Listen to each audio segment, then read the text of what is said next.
Waalaikumsalam warahmatullahi wabarakatuh.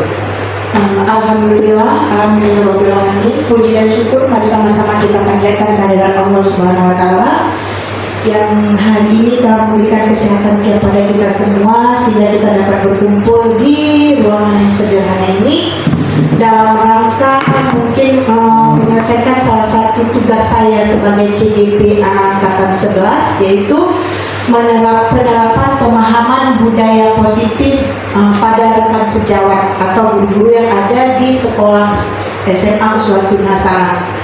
Salam dan salam mari sama-sama kita sampaikan ke pangkuan Nabi besar Muhammad SAW yang telah membawa kita dari alam yang tidak berilmu pengetahuan ke alam yang saat ini kita rasakan. Terima kasih banyak saya ucapkan kepada ibu-ibu semua yang hadir pada hari ini yang telah bersedia meluangkan sedikit waktunya untuk kita melakukan pemahaman tentang budaya positif di sekolah. Ya, berarti kita lanjutkan aja langsung ke materi kita. Oke, sebelum kita lanjutkan ke diseminasi budaya positif, kita ice breaking dulu ya. Kita ice breaking, kan ini udah siang, ya kan? Siapa tuh ibu-ibu dari pagi udah ngajar. Jadi sekarang coba berdiri,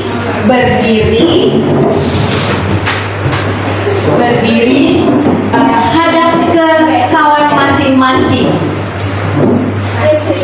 Oke? Ibu yang nggak ada kawannya, tolong cari kawannya, itu ada ibu di belakangnya bu. Oke? Hadap ke kawan masing-masing.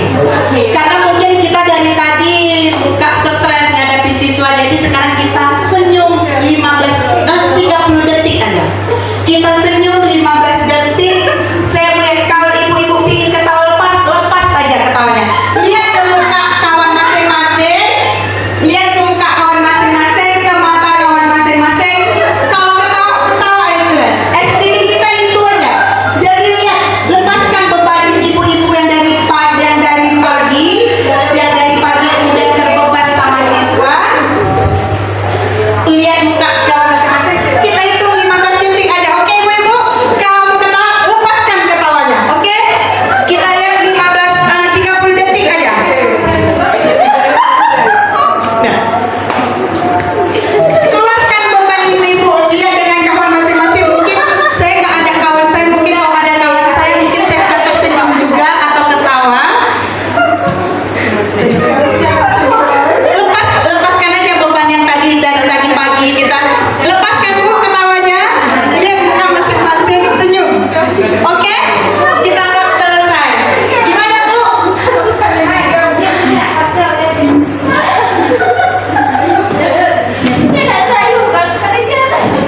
Gimana ibu-ibu? Lepaskan ketawanya, biarpun ice breaking kita hanya ice breaking sederhana, tapi bisa buat kita ketawa. Dengan kita lihat muka kawan kita ini, kita bisa ketawa. Itulah kita sebagai manusia, kita butuh orang lain, ya kan? Oke, sekarang kita lanjut tentang budaya positif di sekolah. Kalau saya menyebutkan kata budaya positif, apa yang terpikirkan di pikiran ibu-ibu semua di sekolah kita? Budaya positif, apa itu budaya positif? Anak-anak memberi salam. Oke, boleh anak-anak memberi salam. Ada lagi? Bersama. Sapa. Oke, itu mungkin ada lagi? Ada? Iya bu? Siswa tidak datang terlambat. Nah, itulah dia salah satu contoh budaya positif yang berlaku di sekolah. Mungkin selama ini kita sudah tahu itu kita lakukan, tapi kita nggak tahu itu namanya apa, ya kan? Kita tidak tahu itu namanya apa. Itu termasuk dalam budaya positif. Dan kemudian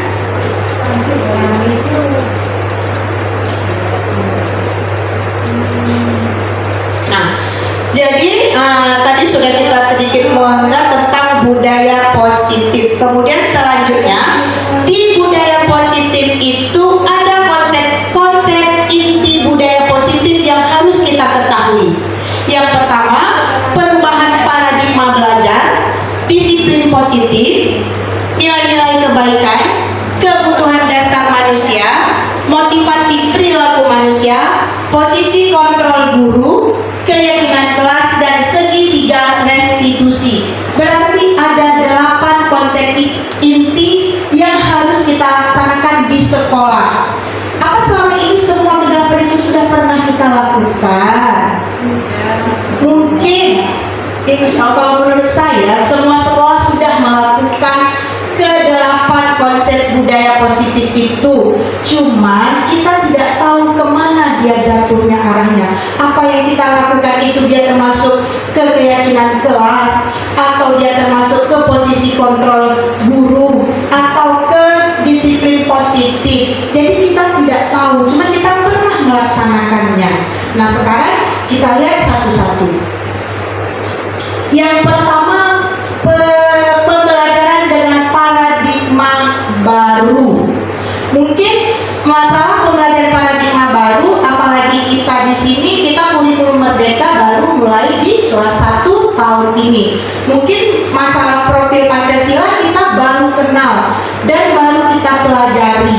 Mungkin di sekolah orang yang sudah di kelas 12 sudah ada kurikulum merdeka, mungkin mereka lebih paham kita karena kita baru. Nah, jadi pembelajaran dengan paradigma baru itu, pembelajaran dengan paradigma baru merupakan pembelajaran yang dirancang berdasarkan prinsip pembelajaran berdiferensiasi, sehingga para peserta didik belajar sesuai kebutuhannya berdasarkan tahap perkembangan sesuai teori psikologi modern untuk mewujudkan profil Pancasila. Nah, di sini ada pembelajaran berdiferensiasi. Mungkin kita sudah pernah kita lakukan pembelajaran berdiferensiasi. Pembelajaran berdiferensiasi itu sebenarnya pembelajaran yang berdasarkan pada bakat, minat siswa. Jadi nanti kita pisahkan, karena siswa kita pasti punya bakat berbeda, punya minat yang berbeda. Tidak semua siswa sama. Jadi maksud berdiferensiasi di sini, misalnya kita mengajar, misalnya saya mengajar kimia. Pada saat saya pembelajaran kimia, mungkin siswa-siswa saya memberi misalnya seperti ini, saya tampilkan video pembelajaran. Tidak semua siswa menginginkan pembelajaran dengan video. Ada mereka yang senang membaca, minatnya membaca, mungkin lebih cepat paham dengan mereka membaca daripada mereka menonton. Kemudian dengan kita praktek, lebih banyak siswa yang mengerti dengan kita praktek. Jadi di sini kita harus benar-benar mengetahui bakat minat siswa kita. Itulah berdiferensiasi. Ada diferensiasi proses, ada diferensiasi produk, dan ada diferensiasi. Ada 3 diferensiasi yang harus kita lakukan. Sebenarnya sudah kita lakukan, cuma kita tidak tahu apa namanya. Nah, kemudian di sini diwujudkan dengan sesuai dengan profil pelajar Pancasila. Berarti ada 6 dimensi pelajar Pancasila. Mungkin di sini kurang jelas nampak di layar proyektornya. Ada 6. Yang pertama, beriman dan bertakwa kepada Tuhan yang Maha Esa. Yang kedua, mandiri. Yang ketiga, bernalar kritis. Yang keempat, kreatif. Yang kelima, gotong royong. Dan yang keenam, berkebinekaan global. Nah, itulah yang diinginkan kepada siswa kita sekarang. Diharapkan siswa kita mandiri, diharapkan siswa kita bernalar kritis, diharapkan siswa kita kreatif, gotong royong. Mungkin kalau gotong royong dari dulu sudah ada bergotong royong. Kemudian berkebinekaan global. Biarpun mereka berbeda budaya, biarpun mereka berbeda bahasa, mungkin kalau di tempat kita insya Allah sama bahasa, sama budaya. Tapi kan belum tentu semua sekolah sama. Karena nanti ada sebagian sekolah yang siswanya ada beragama Nasrani. Kalau kita oke lah, apalagi kita di pesantren, jadi ke agama dan budaya siswanya sama. Nah, itu tentang paradigma baru 6 profil pelajar Pancasila. Kemudian, nah ini ada miskonsepsi tentang teori kontrol. Mungkin selama ini kita selalu mengatur anak-anak kita. Semua harus mendengarkan kata-kata kita. Nah, harus gini. Kita tidak pernah memikirkan apa yang diinginkan siswa kita. Itu yang terjadi di sekolah kebiasaannya, ya kan? Kita tentukan harus begini, kalian buat PR harus kumpul seperti ini, kalian buat PR harus kumpul hari ini. Semua guru yang menentukan. Sedangkan di sini ada teori kontrolnya. Di sini ilustrasi guru mengontrol murid. Itu yang seperti saya bilang tadi. Istilahnya di sini, siswa itu kita yang mengatur. Padahal bukan itu sebenarnya, bukan guru yang mengatur siswa. Mereka melakukan minatnya sendiri, mereka menyampaikan minat mereka, bakat mereka. Kita hanya mengarahkan, kita hanya menuntun. Tapi selama ini mungkin kita yang menentukan mereka, kita yang mengatur mereka. Nah, makanya di sini dibuat ada gambar orang memutar kunci seolah-olah siswa kita, murid kita jadi boneka, ya kan? Kita setel mereka, lompat nak, lompat, lari nak, lari. Itu yang terjadi. Padahal kalau untuk sekarang bukan seperti itu. Nah, jadi ini mungkin konsep yang salah untuk mengatur siswa. Jadi kita tidak bisa menyetel siswa seperti maunya kita. Kemudian ada di sini mengubah paradigma stimulus respon ke pendekatan teori kontrol. Nah, di sini ada misalnya stimulus responnya realitas kita sama. Kita menganggap siswa kita sama. Si A, si B, kita bilang lagi siswa kita bodoh, malas. Padahal mungkin kita tidak pernah melihat latar belakang mereka, kita tidak pernah memperhatikan bakat mereka, kita tidak pernah memperhatikan minat mereka. Jadi kita samakan semua siswa itu. Jadi di sini di teori kontrol realitasnya atau kebutuhan kita berbeda. Itu memang jelas, ya kan? Kita dua-duanya berbeda. Satu kita yang satu mata pelajaran aja, misalnya seperti saya kimia dan guru kimia lain akan berbeda prinsipnya, akan berbeda kebutuhannya. Apalagi siswa kita yang sekian banyak, yang tidak ada perhatiannya. Kemudian di sini kita mencoba mengubah orang agar berpandangan sama dengan kita. Nah, itu mungkin kita lakukan di sekolah, ya kan? Kita buat anak-anak kita mengikuti kita. Hari ini kalian harus seperti ini. Kalau nggak dengar, awas, pasti kita seperti itu. Kalau kita nggak, siswa nggak dengar, mungkin suara kita ngegas lagi. Harus. Padahal itu tidak. Di teori kontrol kita berusaha memahami pandangan orang lain tentang dunia. Tidak mungkin semua orang akan mengikuti maunya kita. Tidak mungkin semua orang akan mengikuti apa yang akan kita katakan. Jadi semua orang mempunyai pandangan yang berbeda. Kita lanjutkan saja. Nah, di sini ada disiplin positif. Disiplin positif itu berbeda dengan budaya positif. Kalau budaya positif itu tadi keseluruhan dari konsep inti. Sedangkan disiplin positif yaitu artinya belajar mengacu pada disiplin diri yang memiliki tanggung jawab terhadap apa yang dilakukannya berdasarkan nilai-nilai yang diyakini. Kemudian disiplin positif merupakan salah satu cara penerapan disiplin yang bertujuan untuk menumbuhkan kesadaran serta memberdayakan peserta didik tanpa imbalan penghargaan, ancaman atau hukuman. Nah, contohnya bisa kita bilang besok jangan terlambat. Tidak perlu kita mengingin-inginkan hadiah anak-anak dia supaya tidak datang terlambat, tapi harus ada kesadarannya sendiri. Nah, masuk kelas tepat waktu, mungkin pergantian jam pelajaran. Ada sebagian mungkin saya dulu juga pernah melakukan seperti itu. Saya menyuruh anak-anak, siapa yang mau dapat reward, dapat hadiah, kita ada memilih-milihkan seperti itu. Sebenarnya itu tidak bagus karena itu tidak bisa membentuk karakter siswa.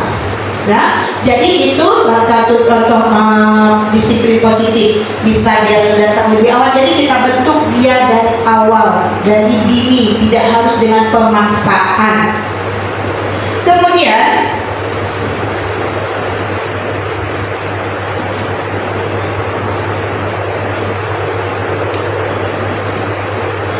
kemudian ada nilai-nilai kebaikan.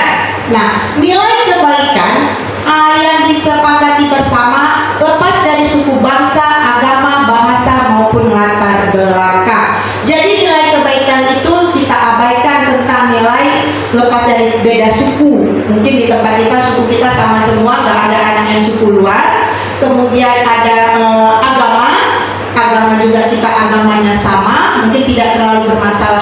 kita. Kemudian bahasanya juga kita sama. Dan latar belakang, kalau dari saya lihat mungkin di sekolah kita hampir bersamaan semua. Tidak ada siswa yang mempunyai latar belakang yang terlalu berbeda dengan yang lain. Masalah ekonomi pun mungkin kita sama di sini. Gak ada yang terlalu bawah dan tidak ada yang ekonomi terlalu tinggi di sini. Jadi mungkin lebih mudah kita dalam menuntut siswa kita dalam nilai-nilai kebaikan. Yang pertama kita lihat pada profil pelajar Pancasila. Nah, di sini beriman dan bertakwa kepada Tuhan Yang Maha Esa, berakhlak mulia, berkebinekaan global, gotong royong, mandiri, kreatif, dan bernalar kritis itu dimensi profil Pancasila yang kita sebutkan tadi. Jadi di sini nilai-nilai kebaikan itu harus sesuai dengan profil Pancasila. Kemudian IPA prima apa itu? YP, yaitu tentang toleransi, rasa hormat, integritas, mandiri, menghargai, antusias, empati, keingintahuan, kreativitas, kerjasama, percaya, dan komitmen. Mungkin ini tentang empati atau tentang kita menghargai orang lain, menghargai diri sendiri. Kemudian keterampilan hidup, yaitu dapat dipercaya, lurus hati, pendengar yang baik, tidak merendahkan orang lain, dan memberikan yang terbaik dari diri. Nah, jadi ada 3 contoh nilai kebaikan yang akan kita laksanakan di sekolah. Mungkin kalau seperti toleransi memang sudah ada. Toleransi pun berkaitan dengan beriman dan bertakwa kepada Tuhan Yang Maha Esa. Kemudian mandiri, di profil Pancasila juga ada mandirinya. Kemudian di keterampilan hidup dapat dipercaya, di situ juga saling berkaitan. Jadi itu nilai kebaikan yang harus kita terapkan dalam budaya positif. Nah, kemudian kebutuhan dasar manusia. Nah, ini kalau kebutuhan dasar manusia mungkin bukan hanya saja siswa, tapi kita semua merasakan apa yang kita inginkan, ya kan? Berarti kebutuhan dasar manusia adalah segala sesuatu yang kita lakukan untuk mendapatkan apa yang kita inginkan. Seluruh tindakan yang kita lakukan memiliki tujuan tertentu dan semua usaha terbaik yang kita lakukan. Nah, contoh di sini 5 kebutuhan dasar manusia. Yang pertama apa Ibu? Bertahan hidup. Mungkin semua manusia bertahan hidup. Tidak mungkin kita nggak bertahan hidup. Kalau kita nggak bertahan hidup, kita nggak akan cari uang, nggak akan jauh-jauh datang ke sekolah. Kalau kita nggak ingin bertahan hidup, yaitu di sini contoh bertahan hidup, kita butuh makanan, kita butuh pakaian, kita butuh tempat tinggal, kita butuh keamanan dan kesehatan. Kemudian, nah ini mungkin dari kecil, dari dimanapun kita butuh kasih sayang dan rasa diterima orang lain. Maksudnya kalau kita kemari, kita merasa tidak diterima, kita akan merasa asing, kita merasa tidak nyaman. Begitu juga dengan siswa kita.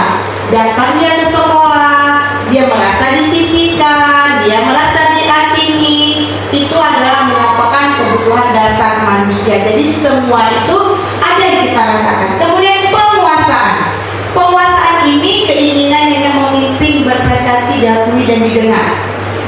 Kalau sebagai siswa kita, penguasaan itu mungkin tidak semua siswa sama. Ada siswa mungkin lebih ingin diperhatikan, lebih ingin didengar. Sebagai siswa ada yang cuek, nggak perlu perhatian gurunya, dia tetap bisa. Tapi ada sebagian siswa, kalau kita nggak manggil dia 1 hari, mungkin dia akan merajuk istilahnya di kelas. Ibu pilih kasih, selalu orang itu yang dipanggil, selalu orang itu yang dipanggil. Itu kan akan ada. Itu sudah memang kewajiban, itu memang sudah pada dasarnya kebutuhan manusia. Kita pun begitu mungkin, datang kita sekolah tiap hari, sekali nggak dipanggil sama kawan, pasti perasaan kita, kayaknya ibu tuh marah sama saya. Kenapa dia hari ini nggak sebut nama saya, nggak panggil nama saya? Itu pasti ada, ya kan? Kemudian kebebasan. Kebebasan itu mandiri, memiliki pilihan, mencoba hal baru, mampu mengendalikan arah dirinya. Nah, kebebasan sama dengan siswa kita. Jam-jam terakhir, ibu kita di luar yuk, kita jangan duduk di dalam. Itu termasuk kebebasan. Mereka ingin bebas. Mungkin dari pagi mereka sudah di dalam, sudah kita tegakkan dengan peraturan-peraturan kita, dengan tugas-tugas. Itu wajar. Semua orang akan merasakan hal yang sama, bukan siswa kita saja dan bukan kita saja. Itu dasar kebutuhan dasar manusia. Kemudian kesenangan. Kesenangan itu bermain, humor, antusiasme, dan tertawa. Nah, berarti semua manusia itu perlu kesenangan. Dimanapun kita berada, mau kita di sekolah, dengan kita menghadapi siswa, kita tetap butuh kesenangan. Mungkin satu hari, kalau contohnya kita masuk ke kelas, gimana ibu-ibu kalau masuk ke kelas dari pertama muka merenung, apa yang terjadi di kelas? Apa yang terjadi Bu? Kalau kita dari pertama masuk gak ada senyum sama siswa, muka dari pertama kita merenung, apa respon siswa kita? Pasti akan ada pertanyaan, Bu, kenapa Bu di rumah terang ya Bu? Itu pertanyaan paling anak-anak sambil bercanda, ya kan? Mungkin kita biarpun sebesar apapun masalah kita di rumah, tetap kita sampai ke sekolah kita buang dulu. Siswa kita tidak akan mengerti dengan keadaan kita seperti itu. Tetap mereka menginginkan guru yang ceria, mereka menginginkan guru yang ada humornya, mereka menginginkan guru yang bisa bawa mereka bercanda. Mereka tidak tahu apa yang terjadi kita di belakang mereka. Mungkin kita di rumah masak belum, duit nggak ada, mereka tidak tahu. Dan yang mereka tahu kita masuk ke kelas, selamat pagi nak, dengan senyumnya kita, ya kan? Kalau nggak senyum pasti tanya, Bu, kenapa Bu kali ini Bu? Punya bahasa Aceh, Bu, hanya mengatakan bu uronya ilmu, pasti akan ada, ya kan Bu? Itu sudah kita alami, pasti ada. Jadi kita itu, guru itu di sekolah sama persis seperti artis aktor yang ada di sinetron di film. Karena kita jadi role model siswa kita. Apa yang kita pakai, apa yang kita ucapkan akan ditiru sama siswa kita. Jadi kemana kita membawa siswa tergantung kita dari kita. Kita menuntut mereka ke arah mana, itu siswa. Jadi mereka jadi contoh. Hari ini kita pakai jilbab beda sama baju, udah ada komennya. Apalagi di SMA. Anak SD nggak terlalu. Kita taruh warna lip berbeda dari kemarin. Bu, udah NKI Buraya. Itu pasti ada, ya kan? Apalagi di SMA. Ada pernah siswa kita di sini curhat sama saya. Ibu, cuman mereka tidak mau menyebutkan nama guru itu siapa. Ibu bilang lah sama ibu itu, jangan lagi pakai jilbab itu. Kamu kamu gini. Sampai di situ mereka perhatikan kita. Jilbab kamu gulung ini nggak layak lagi pakai, maksudnya. Siapa nak? Gak perlu ibu tahu. Pernah ada siswa ngomong seperti itu sama saya. Saya abaikan, menganggap anak-anak, memang anak-anak mencari kesalahan kita. Sedikit aja kekurangan kita akan nampak pada siswa. Ya, itulah tugas kita sebagai guru. Jadi role model bagi siswa kita. Kita baik, mereka akan baik. Kita kasar, mereka lebih mungkin. Contoh misalnya, kita menunjuk mereka dengan kita tunjuk mereka bisa lebih dari itu. Kita tunjukkan yang gini, mungkin mereka pakai kaki di dunia kita. Itulah siswa sekarang. Apalagi dengan kurikulum Merdeka sekarang. Nah, kemudian gimana ibu masih semangat? Waktu semakin berjalan.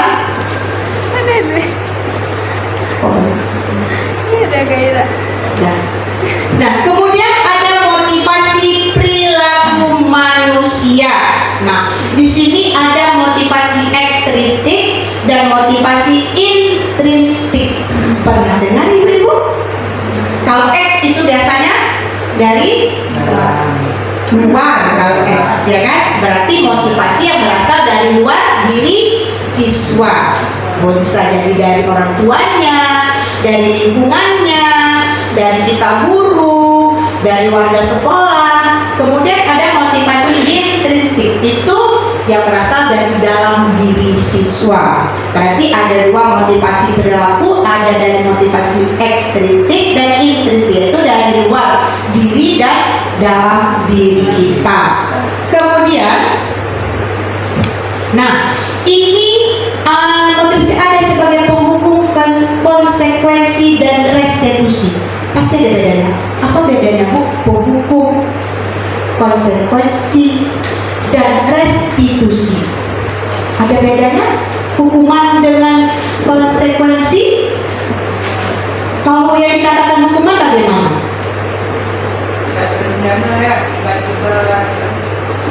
Kalau hukuman mungkin anak-anak telat, kamu kenapa terlambat? Ayah pilih sampah, itu hukuman atau konsekuensi? Hukuman sebenarnya, tapi itu yang kita lakukan selalu, ya kan? Jadi kalau konsekuensi, contohnya apa? Kalau konsekuensi terencana, disepakati sesuai peraturan. Berarti kita sudah punya peraturan sebelumnya. Contoh, bila mereka membuang sampah sembarangan akan ada apa mereka ada sanksinya. Itu konsekuensi. Jadi yang sudah ada dibuat peraturan, yang sudah ada kita buat sepakati, itulah ya berarti ada sanksinya. Kalau hukuman kadang bisa kita tiba-tiba kita di kelas kita kasih kepada siswa. Kemudian ada restitusi, proses menciptakan kondisi bagi murid untuk memperbaiki kesalahan, proses kolaborasi yang mengajarkan murid untuk mencari solusi sendiri. Nah, ini yang diinginkan kepada kita sekarang, melakukan restitusi, bukan kita memberi hukuman dan bukan kita memberikan konsekuensi. Karena dulu ada peraturan kelas, nanti kita sekarang ada yang nanti keyakinan kelas, tidak lagi berlaku peraturan kelas. Restitusi itu berarti kita misalnya siswa kita terlambat. Kalau siswa terlambat misalnya sudah 5 kali atau 4 kali berturut-turut, apa yang ibu lakukan? Apa yang pertama kali ibu akan tanyakan pada mereka? Ada yang bisa kasih sedikit pendapat? Misal sudah 5 kali berturut-turut terlambat, gitu jumpa siswa itu, misalnya kita berdiri di pintu pagar, dengan tolak pinggangnya kita, anak ini dari kemarin dia terus yang terlambat. Apa yang ibu katakan pertama jumpa siswa tersebut? Ada bu?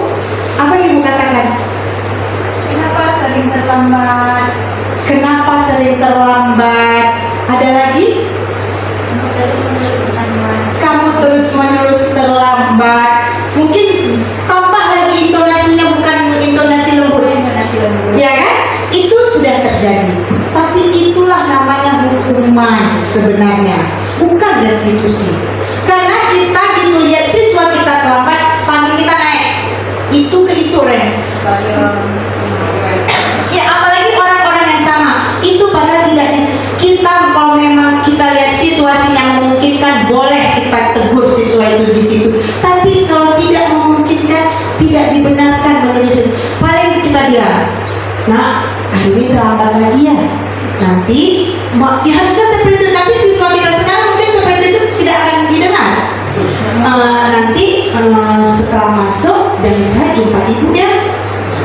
Itu yang diinginkan. Bukan kita langsung mengejar siswa itu di situ, bukan langsung kita mengatakan siswa itu di situ. Yang kita lakukan selama ini seperti itu, ya kan? Kita mengejar siswa, kita menghukum. Jadi kita panggil, kita tanya. Dengan kita tanya, mereka akan bercerita. Kita dudukkan dia. Kayaknya ibu dengar, misalnya namanya Ani sudah 5 kali terlambat berturut-turut ya. Ibu dengar di piket, guru yang lain, dia akan menjawab dengan baik.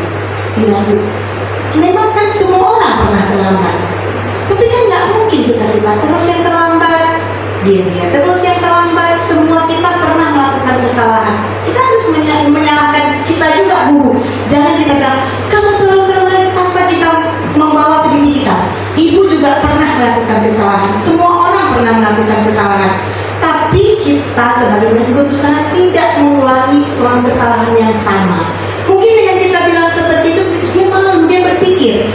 Mungkin dia cerita, iya bu, sebenarnya dia nggak mau cerita, dia bisa cerita, iya bu, saya kan terlambat karena mama saya nggak masak bu, ini. Pasti dia cerita sendiri. Dia pun merasa tenang kita bawa seperti dia akan cerita. Makanya saya terlambat, bu, saya janji nggak akan ngambil ini. Dia pasti cerita. Tapi dengan kita marahin, oh ya sini, ya kan? Kenapa terlambat? Tiap hari kamu terus yang terlambat.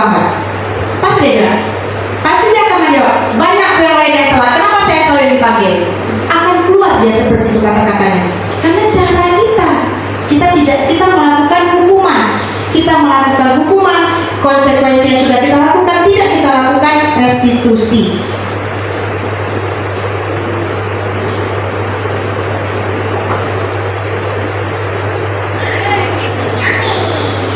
Kemudian, nah, ada posisi kontrol, ada 5 posisi kontrol guru. Ada 5. Yang pertama ada penghukum, pembuat rasa bersalah, pemantau, teman, dan manajer. Kita kan guru di sini rata-rata sudah bertahun, kan baru-baru guru baru di sini, semua guru yang sudah berapa tahun mungkin sudah mengajar. Nah, sekarang saya mau nanya sama ibu-ibu, yang selama ini ibu berada di posisi mana yang sudah berlaku sama anak-anak? Kira-kira ibu-ibu masing-masing, kita lihat diri sendiri, berada di posisi manakah saya?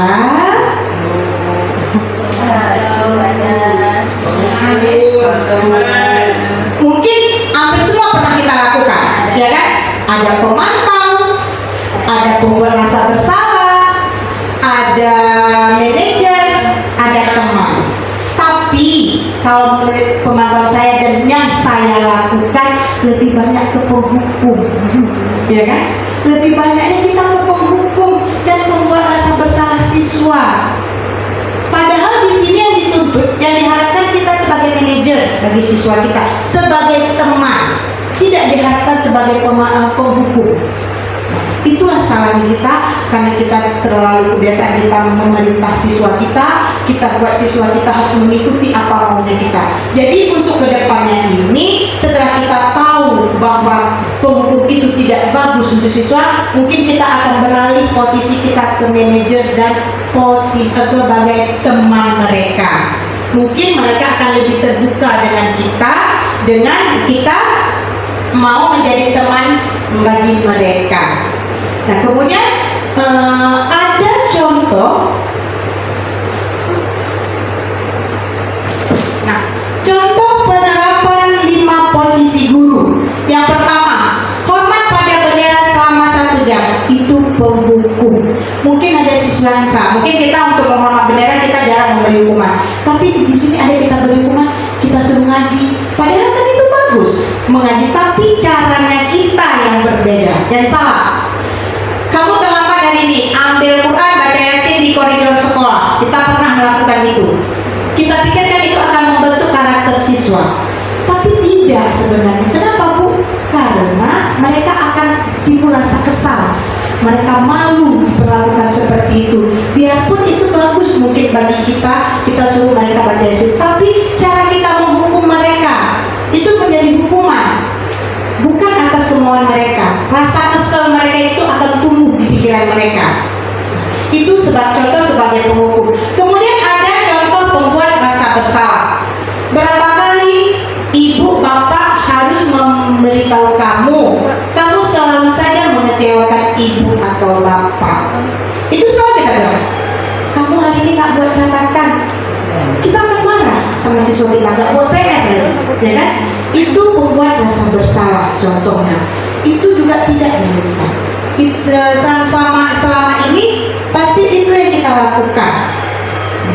Jadi ini ada contoh penghukum, pembuat rasa bersalah.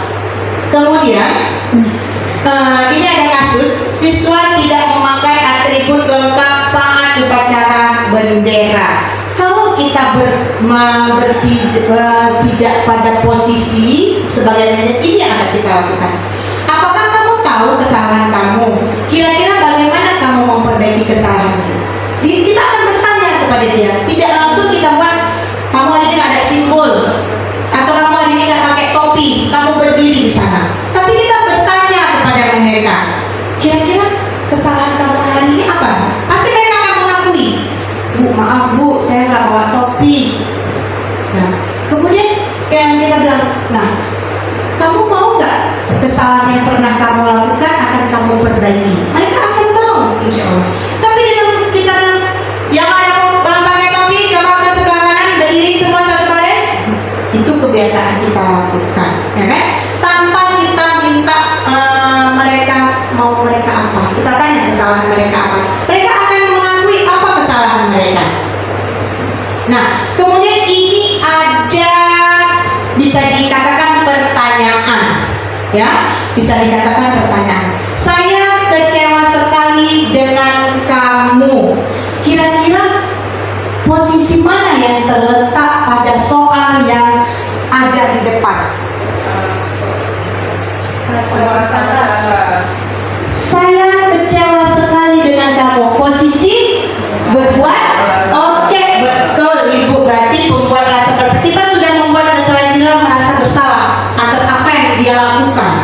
Berarti ini termasuk posisi membuat rasa bersalah. Kemudian ada lagi, kamu tidak pernah benar melakukannya. Ini di posisi mana itu Ibu? Ada yang mau menjawab?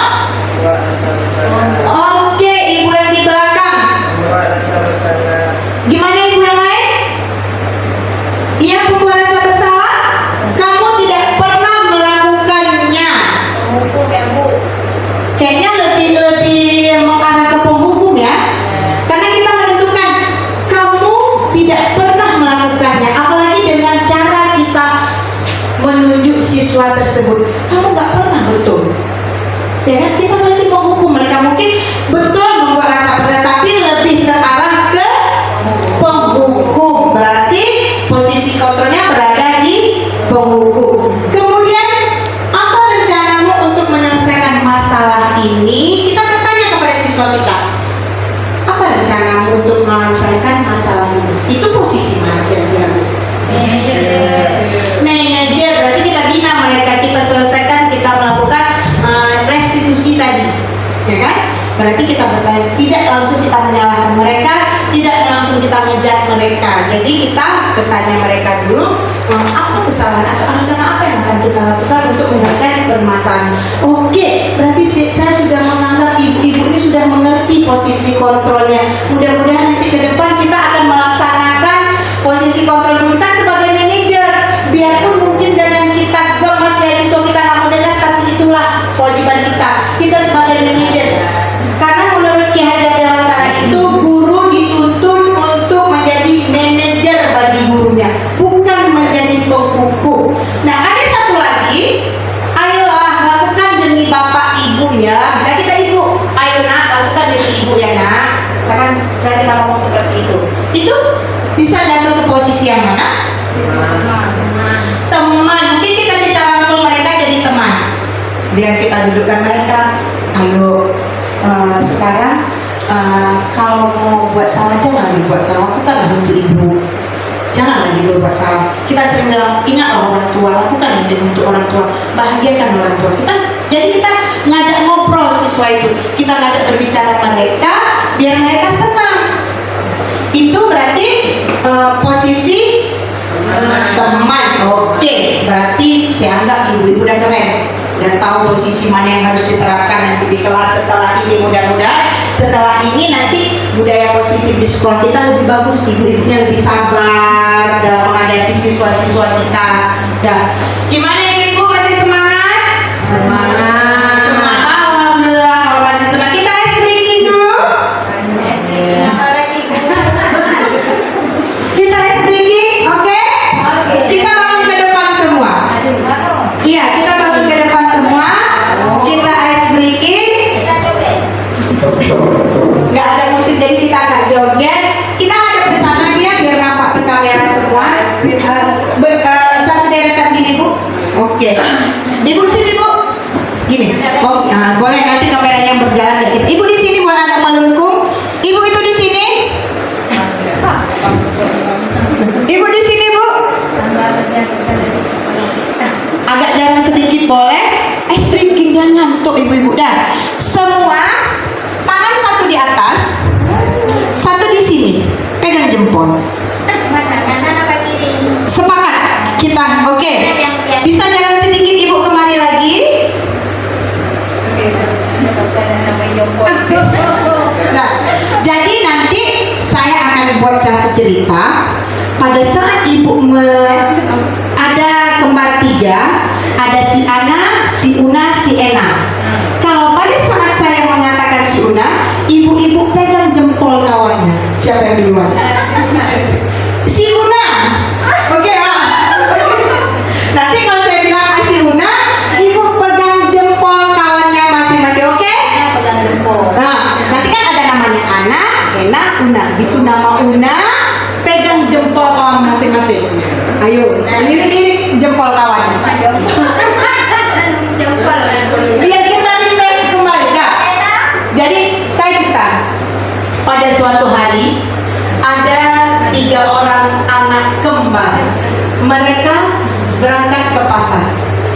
datanglah si Ana yang berboncengan dengan si Una.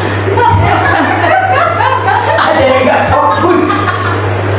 Nah, oke, kita lepas kembali. Siapa? Kemudian Ini bukan siapa yang duluan? Kalau yang fokus pasti dia yang duluan pegang. Kalau yang nggak fokus pasti akan tahu. mengalah. Nah, ketiga anak tersebut mereka pergi mencari buku pelajaran. Pada saat pembayaran uang, si Ena tidak membawa uang. Jadi si Ana meminjamkan uang ke si Una.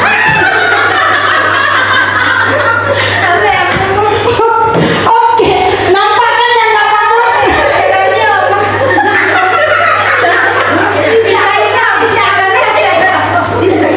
Oke, nampak yang nggak fokus ibu-ibu kan? Sekali lagi, oke, kita lanjutkan ceritanya sekali lagi. Dan kita selesaikan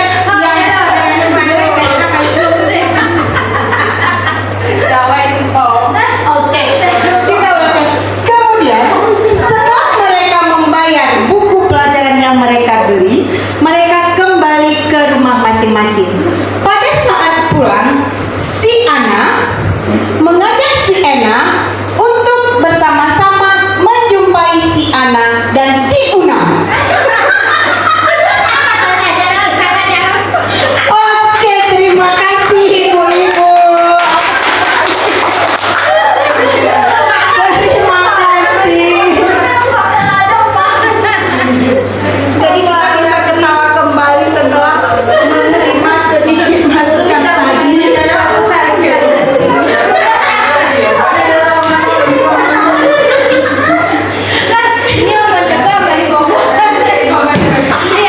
Gimana ibu-ibu? Udah dites kembali? Ngantuk ya kan? Oke, kalau udah hilang, sekarang kita lanjutkan tidak lama lagi ibu. Kita lanjutkan keyakinan kelas. Nah, sekarang, mengapa keyakinan kelas? Mengapa bukan peraturan kelas? Kenapa bukan peraturan kelas? Kenapa harus keyakinan kelas? Yang selama ini kita buat di sekolah peraturan atau keyakinan? Peraturan. Jadi sekarang yang diharapkan kita harus mempunyai keyakinan kelas masing-masing dan keyakinan sekolah. Keyakinan itu sama-sama kita sepakati dengan siswa. Ya, jadi sama-sama kita sepakati dengan siswa bagaimana keadaan kelas kita. Kalau peraturan sudah kita yang menentukan, kita yang buat peraturan, kepala sekolah yang buat peraturan. Jadi sekarang tidak dianjurkan lagi peraturan, tetapi kita harus membuat keyakinan kelas. Nah, keyakinan kelas itu dia bersifat abstrak, kemudian berupa pertanyaan universal, kemudian dibuat dalam pernyataan positif, sedikit saja agar mudah diingat, sesuai dengan kondisi kelas dan sekolah sehingga mudah diterapkan. Semua warga sekolah atau warga kelas dilibatkan saat membuat keyakinan kelas. Nah, sekarang sebelum kita mulai pembelajaran di kelas, buatlah keyakinan kelas masing-masing atau kesepakatan kelas. Gunakan bahasa positif, kata-kata positif, tidak boleh menggunakan kata-kata negatif. Mana contoh kata-kata negatif? Dilarang buang sampah, itu dilarang, itu kata-kata negatif. Jadi kalau keyakinan kelas itu bagaimana kita buat? Buanglah sampah pada tempatnya, jangan ada kata-kata positifnya. Kita karena semua peraturan, jangan buang sampah sembarangan, jangan menyontek, jangan datang terlambat. Itu selalu kita buat, tapi tidak boleh ada kata-kata negatif. Kalau kita buat di kelas, tidak boleh menyontek, tidak boleh ribut. Kalau meyakini itu peraturan. Kalau keyakinan kelas bagaimana bahasanya? Bisa kita buat kalau tidak boleh menyontek, jujur. Satu kata kita buat jujur. Dari jujur itu bisa kita buat siswa tidak boleh menyontek, siswa tidak saling harus menghargai. Udah itu kita buat lagi tidak boleh mengganggu kawan lain. Itu tidak perlu lagi kita buat sendiri. Kita boleh saling menghargai. Satu keyakinan kelas kita, saling menghargai, datang tepat waktu, jujur. Nah, saling menghormati itu contoh keyakinan kelas. Jadi saya harapkan ibu-ibu nanti apalagi wali kelas buat keyakinan kelas di kelas masing-masing, tempel di poster, tempel di karton. Jadi tidak ada lagi peraturan kelas. Saling menghormati. Tidak ada yang kata tidak boleh mengganggu kawan. Jadi kata-kata negatif itu tidak dibenarkan lagi. Kita rubah semua keyakinan kelas ke dalam pernyataan yang positif. Nah, jadi nanti saya harapkan mudah-mudahan ibu-ibu ini bisa melaksanakan keyakinan kelas di kelas masing-masing. Ya, sebelum kita masuk, karena sekarang dimanapun contoh keyakinan pertama tidak datang, tidak boleh datang, tidak boleh tepat waktu, tidak boleh kita buat, tidak boleh datang terlambat. Itu peraturan jatuhnya. Kita buat tepat waktu. 1, 2, saling menghargai. 3, jaga kebersihan. Itu keyakinan kelas. Jadi dengan mereka punya keyakinan kelas, mereka kalau ada melakukan pelanggaran kita bisa manggil. Nah, kamu tahu kan keyakinan kelas yang sudah kita sepakati. Jadi kita tidak susah untuk menghakimi mereka, karena mereka sudah buat perjanjiannya. Datang terlambat itu merupakan melanggar suatu keyakinan tidak?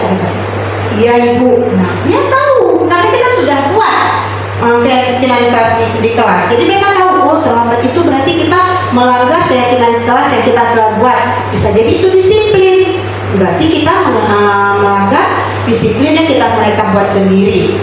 Nah, kemudian ada segitiga restitusi. Mungkin ini jarang, belum kita gunakan. Mungkin belum kita gunakan dalam arti yang pertama kita mungkin belum tahu itu namanya apa, padahal kita sudah pernah menggunakannya, cuma tidak melalui tahap-tahapnya. Segitiga restitusi itu terbagi ada 3 tahap. Menstabilkan identitas. Menstabilkan identitas itu contohnya misalnya siswa terlambat, kita panggil, kita tanya, ibu dengar sama guru piket atau sama kawan kamu sudah sering terlambatnya. Itu masuk ke menstabilkan identitas. Jadi kita bertanya kepada siswa kita apa yang dia rasakan, apa yang dia alami, kenapa dia terlambat. Nah, kemudian kita validasi tindakan yang salah. Kita bilang sama dia, nah, memang terlambat itu suatu kesalahan. Bukan kamu saja yang melakukan kesalahan. Semua orang pernah melakukan kesalahan. Nah, ibu juga pernah melakukan kesalahan, tapi kan kamu nggak mau kesalahan itu terulang kembali.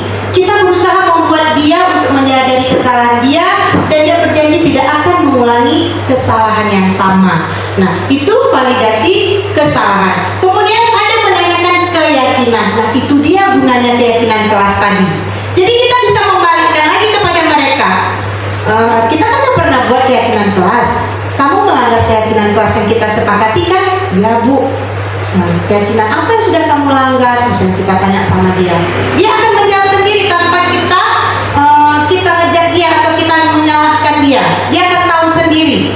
Dia akan menjawab, mungkin bu saya udah salah, saya memang nggak datang tepat waktu, berarti saya sudah melanggar keyakinan kelas yang sudah saya buat. Saya minta maaf bu kalau misalnya saya salah. Dia akan melakukan itu tanpa kita suruh. Nah, itu segitiga restitusi. Kemudian, nah ini yang tadi sudah kita jelaskan, menstabilkan identitas itu berbuat salah itu wajar. Saya bilang tadi kan, tidak ada manusia yang sempurna. Mungkin kata-kata itu yang kita gunakan ke siswa kita. Jangan lagi kita cara bertanya kita seperti kita menghukum mereka. Kemudian, ibu juga pernah melakukan itu. Ibu tidak mau mencari siapa yang salah, tapi ingin mencari solusi dari permasalahan itu. Kamu berhak merasa begitu. Jadi kita cari solusi sama-sama sama dia. Kenapa kamu bisa terlambat? Bu, saya telat tidur malam. Kenapa kamu bisa telat tidur? Jadi kita kasih solusinya sama dia. Jangan lagi yang misalnya sekarang mereka main HP, tentukan waktu tidur mereka. Jangan jam 12 masih dengan HP. Jadi kita harus buat perjanjian sama dia, jam 9 kamu harus tidur, besok pagi biar press ke sekolah. Jadi kita tentukan apa yang harus solusi, apa yang harus kita ambil untuk menyelesaikan masalah dia. Kemudian kedua, validasi tindakan yang salah. Validasi tindakan yang salah tadi, kamu pasti punya alasan. Kita tanya alasan dia. Semua kita Nggak mungkin kita berbuat tanpa alasan apapun. Dan kita seorang guru harus terima alasan siswa kita. Jangan kita pas dibilang siswa, itu alasan semua, kita nggak mau terima. Tapi kita harus terima alasan mereka. Kemudian yang ketiga menanyakan keyakinan, itu ya keyakinan budaya. Makanya itu guna keyakinan kelas. Jadi saya harapkan nanti kalau bisa setiap kelas kita punya keyakinan kelas. Kita samakan semua kelas nggak masalah keyakinan kelas. Kita jadikan keyakinan sekolah. Jadi kita tempel di kelas mereka masing-masing. Ini keyakinan kelas kalian, kalian lihat jangan kalian langgar. Itu perlu bagi mereka. Kemudian saya rasa saat ini sudah terakhir kita.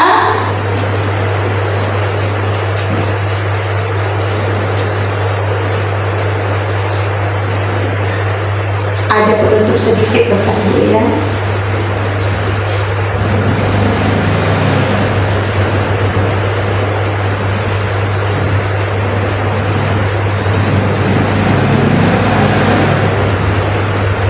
Penutupnya tadi kita sudah selesai masalah budaya positif. Nah, penutup di sini dalam penerapan program positif di sekolah, hendaknya guru memiliki standar kepribadian, keprofesional dan sosial yang baik, di mana guru mau merefleksi dirinya dalam posisi kontrol saat ini.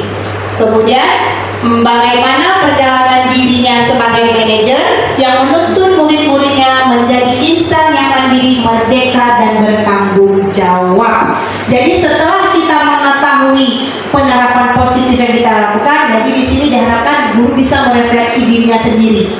Di mana kita, posisi mana yang akan kita tempatkan kita sebagai guru yang baik untuk menuntun siswa-siswa kita yang menjadi manusia yang insan yang mandiri, merdeka dan bertanggung jawab. Tentu dari kita yang menuntun mereka. Karena filosofis pendidikan menurut Ki Hajar Dewantara yaitu guru itu sebagai penuntun bagi siswanya, bukan pengajar, tetapi sebagai penuntun untuk masa depan mereka sesuai dengan bakat dan minat yang mereka miliki.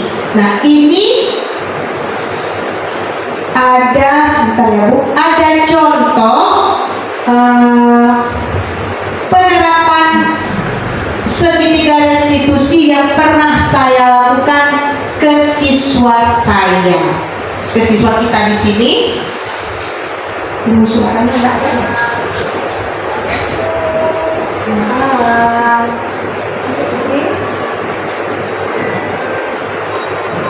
Soalnya kecil kali nggak ada, kita masukkan speaker.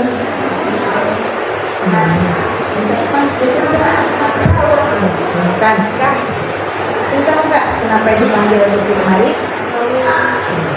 Nggak ada kan?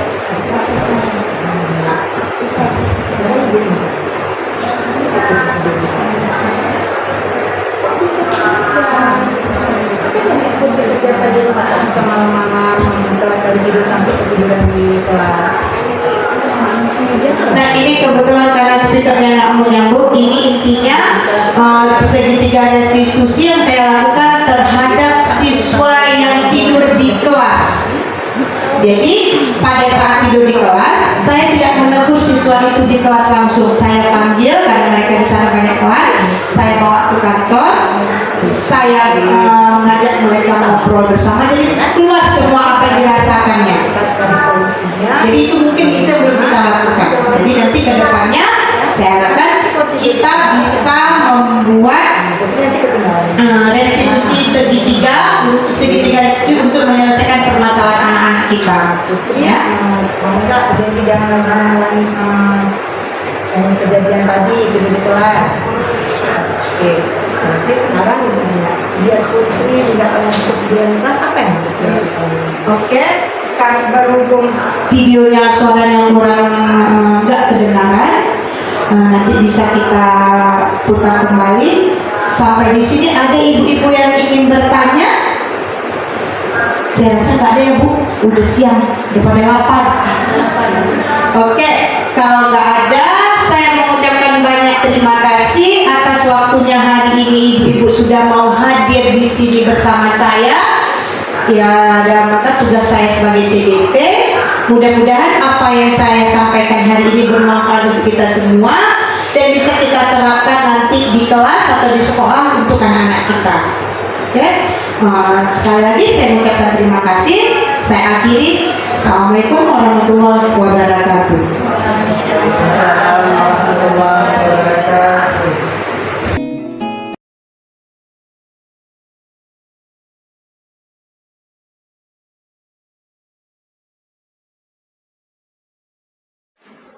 Assalamualaikum warahmatullahi wabarakatuh.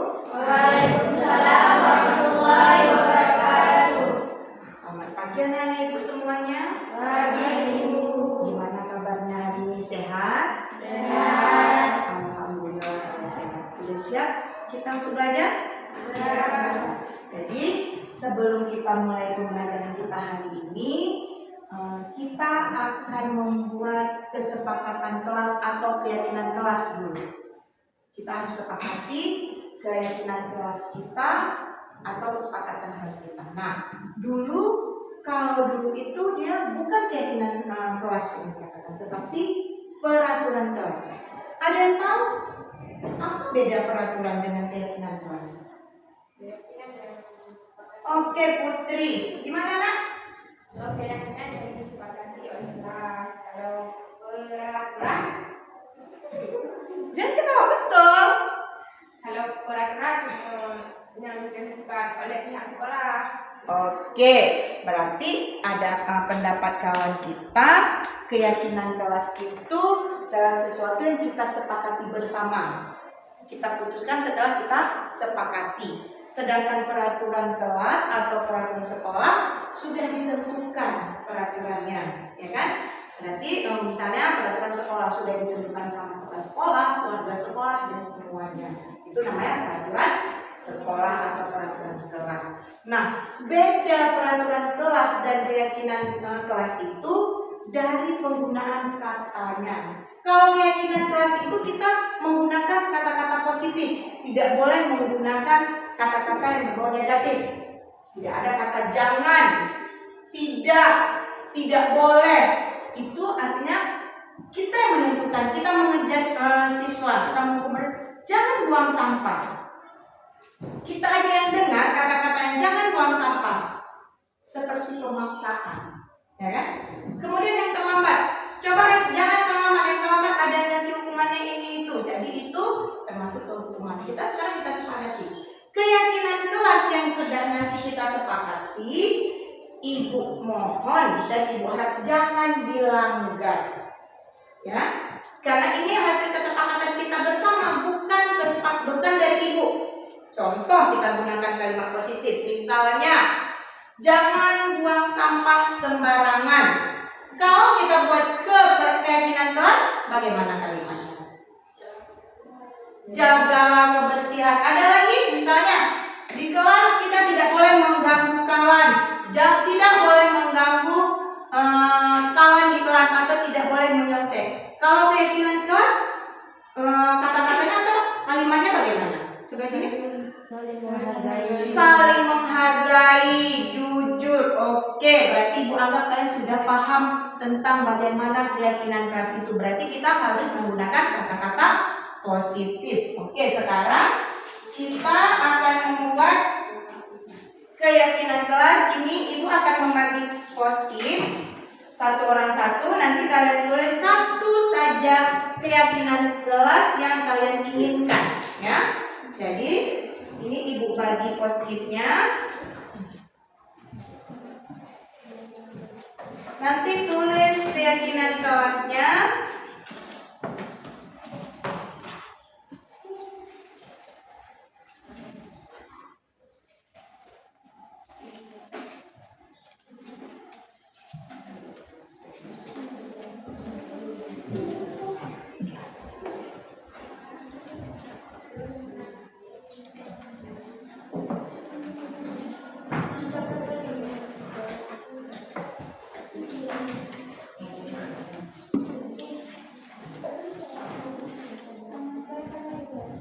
Oke, tulis satu kalimat saja yang kalian yakini menggunakan kata-kata kata positif yang nanti akan kita jadikan sebagai keyakinan kelas kita.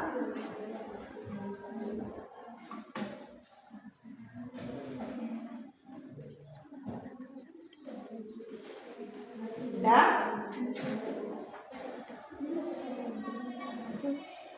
2 menit, 5 menit kalau yang udah selesai nanti bisa langsung TP satu-satu ya. Biar rapi, jangan sekalian bangunnya.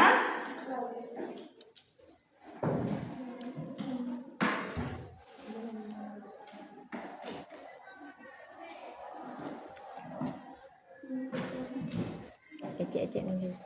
Ecek-ecek nulis.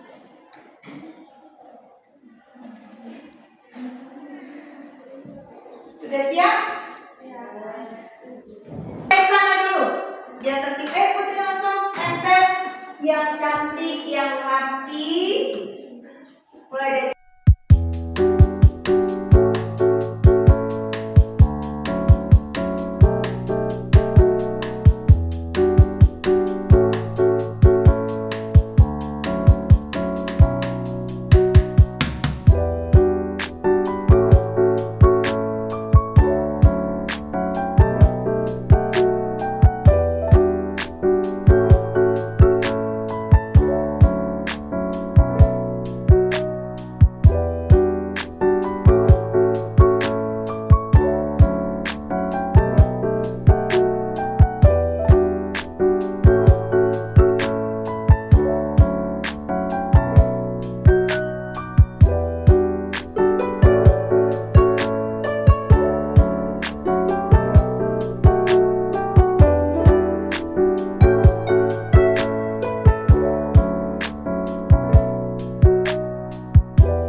disiplin waktu. Kedua, jujur, boleh. Kemudian jaga kebersihan. Kemudian giat belajar.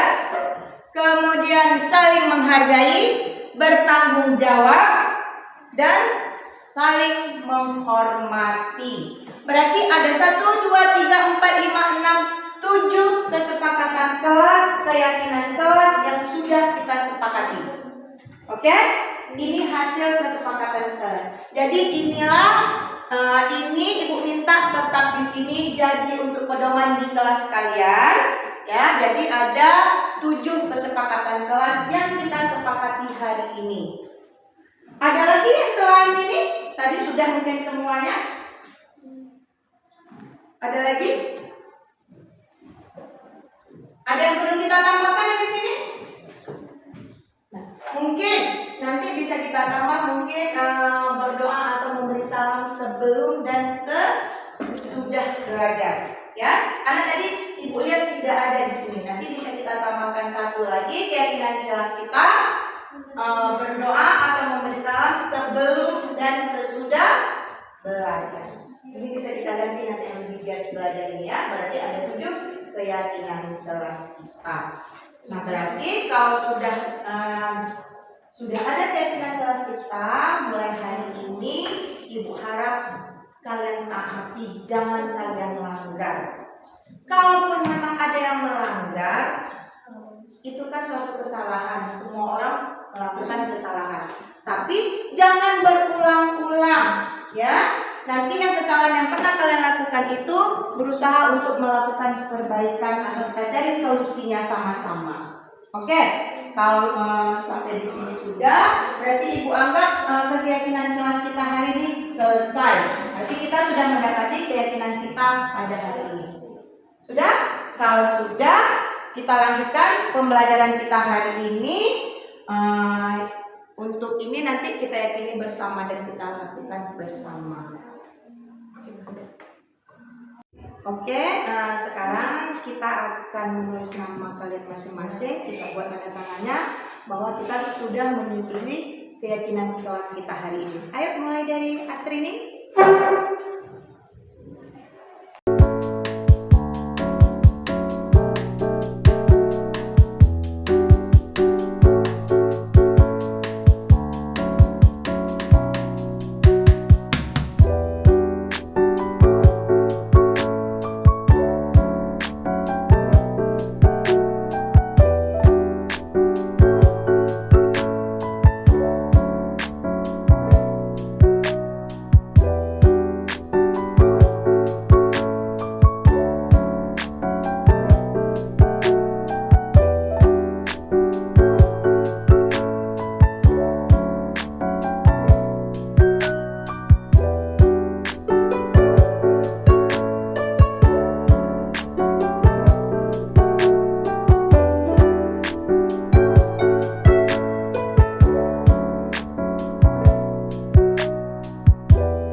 Assalamualaikum, saya Mahdalena, saya siswi dari kelas 31.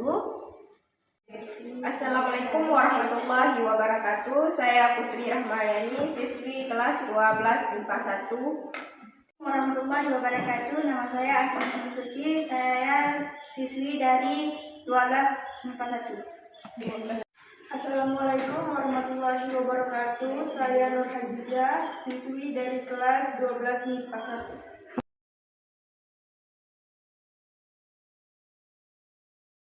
Sangat senang. Bahagia. Seru.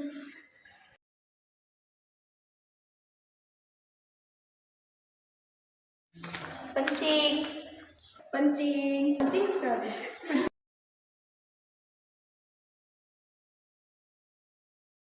Agar bisa lebih menghargai orang lain. Bisa menunjukkan sikap disiplin Agar menjadi lebih baik. supaya dapat menumbuhkan rasa tanggung jawab.